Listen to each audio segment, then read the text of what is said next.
The 24th Flash, on Islamic dress for women. While being the second and third matters of the 15th Note, this treatise was made the 24th Flash because of its importance.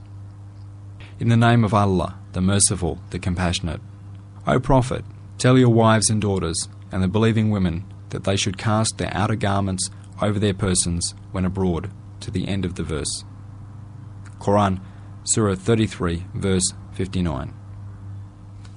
This verse enjoins the veiling of women. However, dissolute civilization opposes this command of the Qur'an.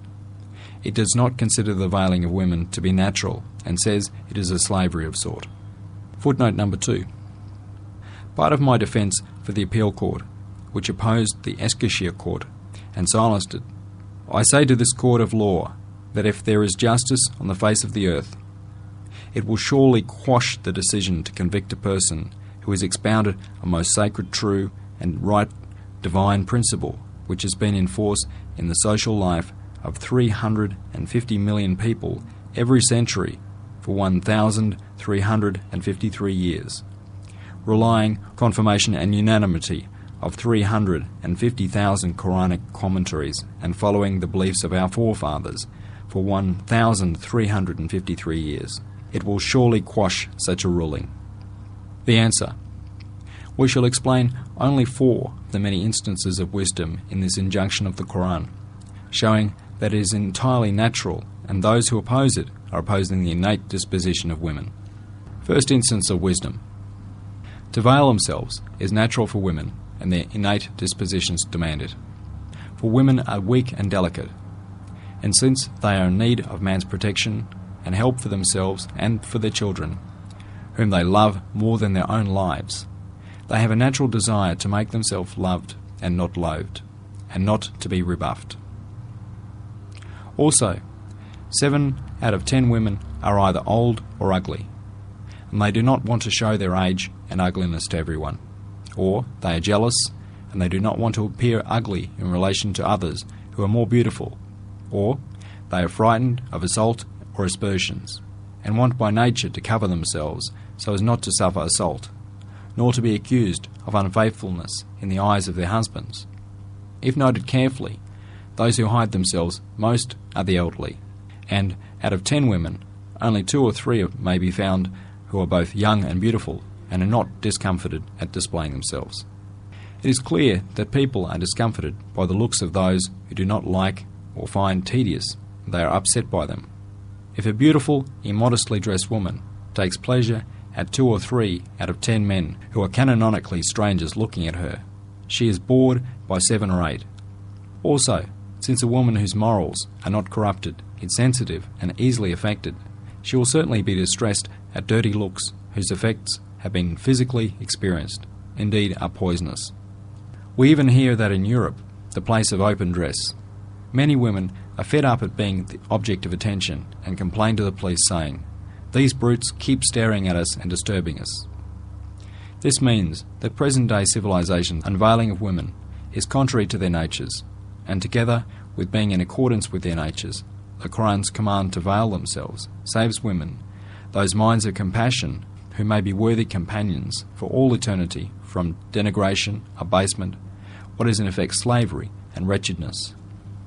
Furthermore, by nature women are fearful of men who are strangers and anxious at them. Fear naturally demands the veiling of women, for in addition to suffering the difficulty of bearing the load of a child for 8 or 9 months, which certainly embitters the 8 or 9 minutes' pleasure, there is also the possibility of suffering the calamity of bringing up a child for 8 or 9 years without protector. And since this happens frequently, by creation they truly fear strange men and by nature want to hide themselves from them.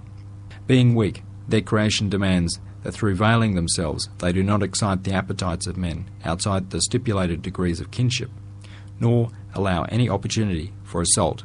Their weak creation gives powerful warning. It shows that their cloaks and coats are shields and fortresses.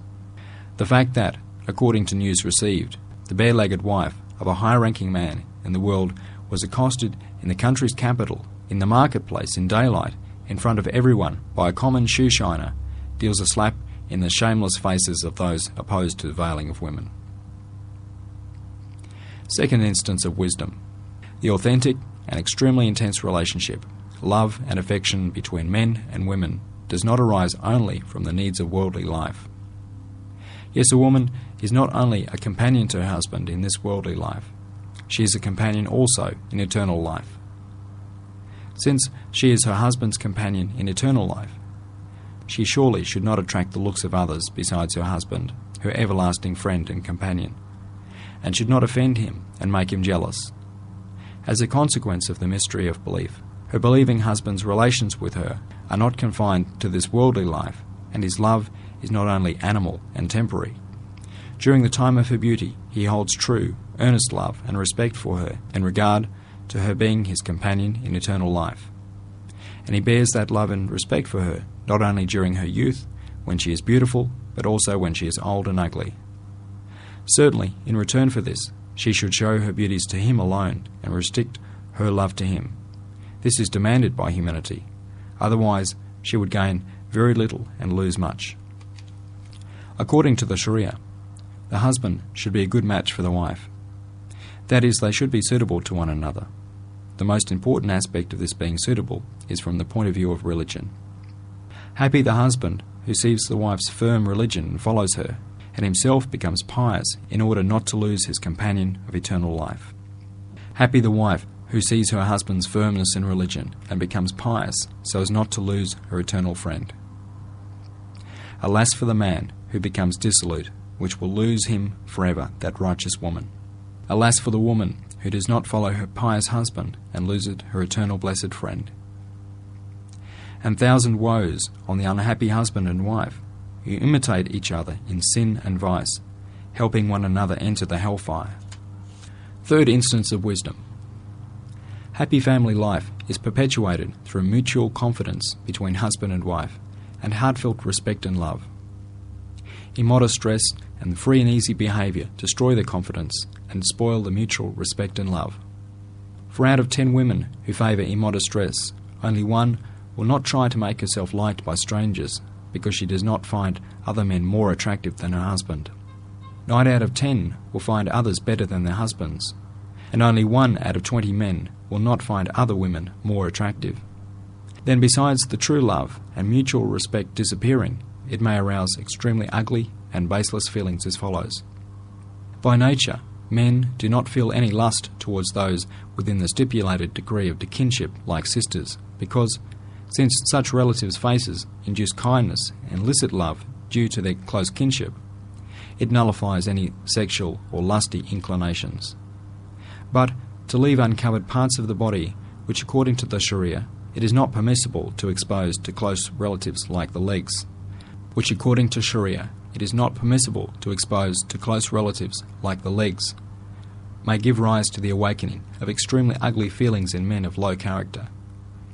Because the face of a close relative reminds the man of that close kinship and does not resemble the face of someone outside the degree of kinship, but a bare leg is the same as that of canonical strangers, since the leg does not bear any distinguishing mark to recall the close kinship of its owner. It is possible it will arouse carnal feelings in the man, and to look on things such as that is degenerateness that makes one's hair stand on end. Fourth instance of wisdom. It is clear that everyone wants lots of children. There is no nation or government that does not support increase in population. In fact, Allah's most noble messenger, peace and blessings be upon him, said, "Marry and increase, for at the last day I shall take pride in your large numbers." However, for the abandoning of Islamic dress for women does not increase marriage, it decreases it greatly, because even the most layabout and modern youth wants his wife to be chaste. He does not want her to be modern, that is, careless in questions of dress and morals like himself, and so remains single and even frequents prostitutes. Women are not like that. They cannot restrict their husband's behaviour to that extent. The most basic characteristics of women are loyalty and trustworthiness. Since being the director of all matters to do with the home, the woman is charged with protecting and preserving all her husband's property and possessions and his children. Carelessness in dress and morality destroys that loyalty. Her husband too loses confidence in her and makes her suffer pangs of conscience. In fact, if the two qualities of courage and generosity, which are desirable in men, are found in women, it damages this loyalty and confidence, and so are undesirable for women and are considered to be bad qualities. But since the husband's duty is not loyalty and stewardship, but protection, kindness and respect, he cannot be restricted and refined and may marry other women as well. Our country cannot be compared with Europe because there honour may be preserved to a degree by violent means, such as the duel, despite immodest dress. A person who makes eyes at the wife of a self-respect man takes his life in his hands and then looks. The people of Europe are cold and frigid like the climate. Asia, that is, the lands of Islam, are relatively torrid climates. It is well known that the environment has an effect on the people's morality. Perhaps in those cold countries, immodest dress does not stimulate the animal appetites and carnal desires of those cold people, and be a means of abuse. But immodest dress, which continually excites the carnal lusts of the easily influenced and sensitive people of hot countries, is certainly the cause of much abuse and waste and weakening of the young generation and loss of strength. Instead of answering natural needs one a month or every 3 weeks or so, a person considers it necessary every few days. And then, since he is obliged to avoid his wife for perhaps 2 weeks out of every month due to contingencies like a monthly period, if he is defeated by his appetites, he will incline to houses of ill fame. The veiling of women may not be abolished on the pretext of women of small towns and villages and nomad women, for innocent working women and somewhat coarse women being partially unveiled due to their working to secure their livelihoods, and their physical wearying labour does not excite carnal desires. Moreover, since idle layabout men are few, not even 1 in 10 of the immoral men of the large towns can be found among them. Such a comparison should not therefore be made. In his name be he glorified. A conversation with the women, my believing sisters of the hereafter. At a time I returned to blessed Isparta, which bears the meaning of the Medresetu Zehra. Footnote number 1. For the Medresetu Zehra, see note 35, page 326.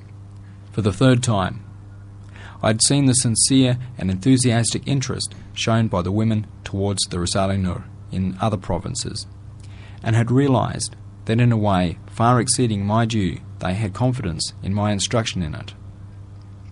I heard then that the women in Isparta, my blessed sisters of the hereafter, were waiting to receive instruction from me, as though I was going to instruct them in mosques in the manner of preaching. I was ill with 5 or so different illnesses, in a wretched state, not even having the strength to speak and think. Yet that night the following was imparted to my heart, impellingly. 15 years ago you wrote A Guide for Youth, at the request of some youths, and it was a source of benefit for many. Women, however, are in greater need of a guide at this time. Despite my extreme weakness, wretchedness, and powerless in the face of this warning, I wrote very concisely in 3 points a number of necessary matters, which I now explain to my blessed sisters and young spiritual offspring. First point. Since one of the most basic principles of the Risale-i is compassion, and women are champions of compassion, they are by nature more closely connected with the Risale-i than others. Praise be to Allah, this natural sympathy is felt in many places. The self-sacrifice within this comparison wants nothing in return and expresses true sincerity, and so is of the greatest importance at this time. Yes, the fact that wanting nothing in return, a mother will sacrifice her life to save her young from danger, as a demand of her nature, and with true sincerity, shows that women are capable of great heroism. Through developing this heroism, they may save their lives both in this world and in the hereafter by means of it. However, this important attribute does not unfold under the influence of certain bad currents of thought, or else it is exploited. A small example out of hundreds is as follows. A compassionate mother undertakes every sort of self-sacrifice so that her child should not fall into danger in this worldly life, and should receive every sort of benefit and advantage. She brings him up with this in view, thinking, my son is going to be a pasha. She gives him all her property, takes him from the Qur'an school and sends him to Europe. But it does not occur to her that her child's eternal life has fallen into danger. She tries to save him from prison in this world and does not take into consideration his being sentenced to prison of hell. And as the complete opposite of innate compassion, she makes her innocent child a claimant against her in the hereafter, while he should be her intercessor. He will complain to her, saying, "Why did you not strengthen my belief and so cause me to be lost?" And in this world too, since he did not receive a proper Islamic upbringing, he cannot respond to his mother's wondrous compassion in a way it deserves. In fact, he does so very deficiently. If not misdirecting her true compassion, she works to save her unhappy child from the everlasting incarceration of hell and from dying while in misguidance, which is to go to eternal extinction. The equivalent of each of the child's good works will pass to the book of good deeds of his mother, and just as after her death he will continuously send lights to her spirit with his good works, so too in the hereafter he will not be a claimant, but with all his spirit and life an intercessor for her, and a blessed child of her for all eternity. Yes, man's first master and most influential teacher is his mother. In connection with this, I shall explain the following to you, which I have always felt strongly in my own self. I am 80 years old and have received lessons from 80,000 people. Yet I swear that the truest and most unshakable lessons I have received are those inculcated in me by my late mother, which have always remained fresh for me. They have been planted in my nature as though they were the seeds planted in my physical being. I observe that other instruction I have received has been constructed on those seeds. That is to say, the lessons instilled in my nature and spirit by my mother when I was 1 year old, I now see at the age of 80 to be each fundamental seeds amid great truths. For instance, I consider it certain that I learnt to be compassionate, which is the most important of the 4 principles of my way, and to be kind and clement, which is the greatest truth of the Risale-i, from the compassionate behaviour and acts of my mother and from her teaching. Yes, the compassion of her motherhood bears true sincerity and true self-sacrifice, but not thinking of the hereafter, a treasure of diamonds for her innocent child, and to turn his face towards this world, which is like temporary, transient fragments of glass, and to be kind to him in that way, is to misuse that compassion. A proof of this heroism of women in regard to compassion, which wants absolutely no recompense and nothing in return, and of their sacrificing their very spirits, which bears no meaning of personal benefit and no show, is that of a hen, which bears a tiny sample of that compassion, will attack a lion and sacrifice its life for its chicks. Now, the most valuable and most essential principle in Islamic training and deeds pertaining to the hereafter is sincerity. Such true sincerity is to be found in the heroism of this kind of compassion. If those 2 points begin to develop among women, it will be the means to considerable happiness within the world of Islam. When it comes to the heroism of men, it can never be for nothing. They always want recompense in perhaps 100 ways. At the very least, they want glory and renown, but regrettably, unfortunate women practice hypocrisy in another form in order to be saved from the veil and oppression of tyrannical men. This order arises from weakness and impotence. Second point. This year, despite having withdrawn from the life of society and being in seclusion, I looked at the world for the sake of some of my brothers and sisters who were Risale-i students. From most of the friends who visited me, I heard complaints about their family lives. Alas, I said, the refuge of people, and particularly of Muslims, and a sort of paradise and a small world is family life. Has this started to break up as well now? I sought the reason, and I understood that 1 or 2 covert groups were working to mislead youth and to drive the young to vice by means of their appetites, in order to cause harm to the social life of Islam, and thereby to the religion of Islam. I also realized that 1 or 2 groups were working covertly and efficiently to drive neglectful women down the wrong road. I understood too that a severe blow could be dealt to this Muslim nation from that quarter. And so I categorically state the following to you, my sisters and spiritual children. The sole means of saving women's happiness in the hereafter and their happiness in this world, as well as saving their elevated innate qualities from corruption, is the training given by the religion of Islam. There is no other means. You hear about the situation into which the unfortunate women of Russia have fallen. It says in one part of the Risale-i, no man of sense builds love and affection for his wife on her fleeting, superficial beauty of 5 to 10 years. He should build his love on her fine conduct, the most permanent and best beauty, which is particular to womanhood and its compassion. In that way, when the unfortunate advances in years, her husband's love for her will persist. For his wife is not merely a temporary helper and companion in this worldly life, but an eternal, lovable companion for everlasting life. So the older they grow, they should increase also in love for each other, and compassion and respect. Family life now, which under the guise of culture and civilization is a temporary animal relationship followed by eternal separation, is being destroyed at its very foundations. In another place in the Risale-i it says, happy the man who, in order not to lose his companion of eternity, copies his righteous wife and so becomes righteous himself.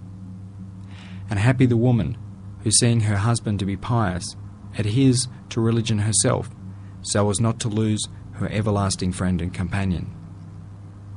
Unhappy the man who follows his wife in sin, does not try to make her give it up, but joins her, and unhappy the woman who, seeing her husband's sinfulness, follows him in another way. And alas for the wife and husband who assist one another in throwing each other into the fire. That is, who encourage one another to embrace the evils of civilization. The meaning of these lines from the Risale-i is this. At this time, the only means of developing family life and finding happiness in this world and the hereafter, and causing the elevated qualities of women to unfold, is Islamic conduct within the bounds of Sharia. Now the most important point in family life is this, that if the woman sees bad conduct and disloyalty in her husband, and to spite her husband stints in her loyalty and faithfulness to him, her duty as far as family is concerned, then the factory of that family life will be thrown into confusion, exactly like the discipline in the army being spoilt. The woman should rather try to reform her husband's faults as far as she can in order to save her companion of eternity.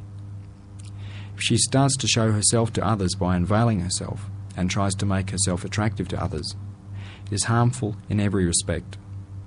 For a woman who gives up complete loyalty pays a penalty in this world too. Because it is her nature to be fearful and upset at the looks of those canonically strangers to her, and to avoid them. She is discomforted at the looks of 18 of 20 strangers.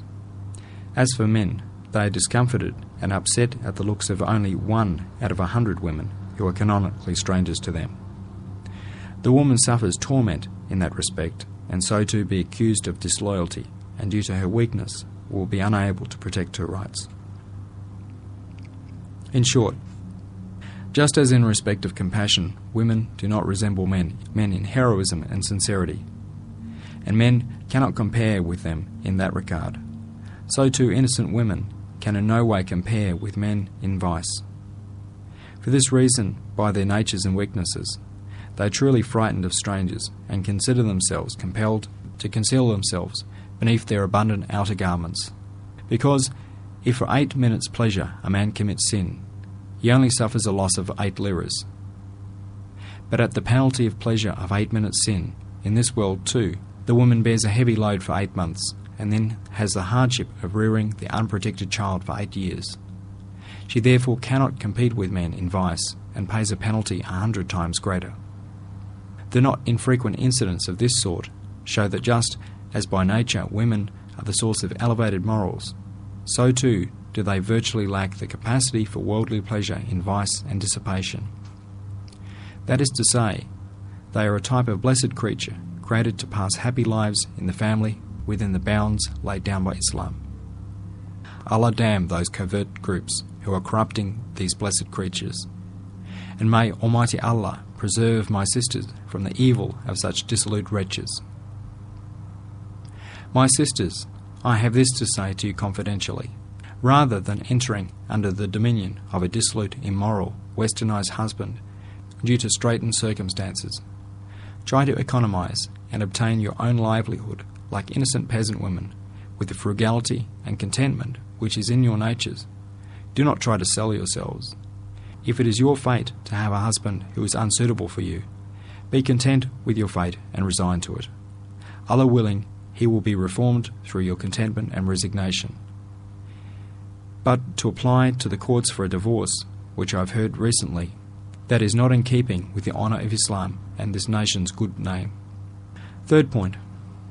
My dear sisters, you should be certain that as demonstrated with powerful proofs and examples in the Risale-i, present in the pleasures and enjoyment outside the bounds of licit are pains and distress 10 times greater.